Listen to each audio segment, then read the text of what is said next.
ఇప్పటికి డీటెయిల్స్ చూస్తే నేడు విశాఖలో ప్రధాని మోడీ పర్యటించబోతున్నారు. ఇప్పటికే అధికారులన్నీ ఏర్పాట్లను కూడా పూర్తి చేశారు. ప్రధాని చేతుల మీదుగా 2 కోట్లకు పైనే విలువ చేసే శంకుస్థాపనలు, ప్రారంభోత్సవాలు జరగబోతున్నాయి.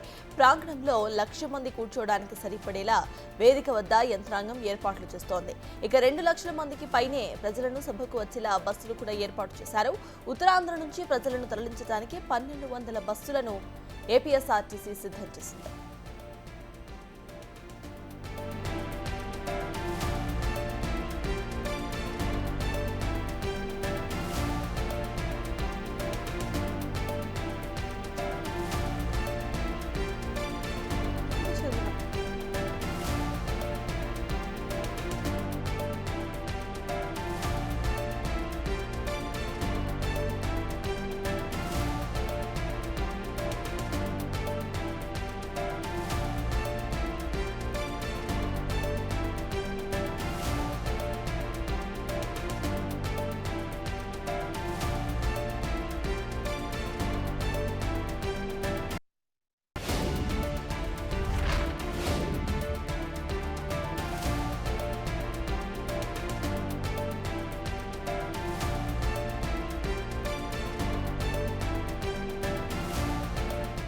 విశాఖ సిరిపురం జంక్షన్ నుంచి ఏయూ ఇంజనీరింగ్ ఉమెన్స్ హాస్టల్ మీదుగా సభా ప్రాంగణం వద్దకు ప్రధాని భారీ రోడ్ షోను నిర్వహించబోతున్నారు.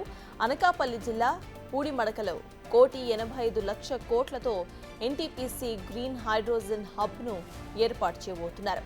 ఇక నక్కలపల్లిలో 1,877 కోట్లతో ఏర్పాటు చేయబోతున్న బల్క్ డ్రగ్ పార్కుకు ప్రధాని మోదీ శంకుస్థాపనలు చేయబోతున్నారు. తిరుపతి జిల్లా కృష్ణపట్నం వద్ద 2,139 కోట్లతో ఇండస్ట్రియల్ సిటీను ఏర్పాటు చేయబోతున్నారు. 10 జాతీయ రహదారులు, 7 రైల్వే ప్రాజెక్ట్స్కు ప్రధాని శంకుస్థాపన చేస్తారు.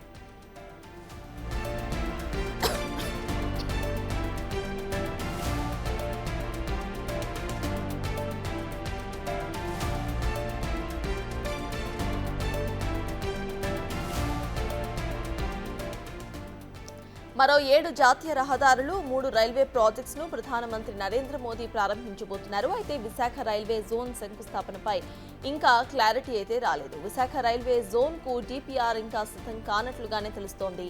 విశాఖ రైల్వే జోన్ శంకుస్థాపన చేస్తారా లేదా అనే ఉత్కంఠ అందరిలో నెలకొంది.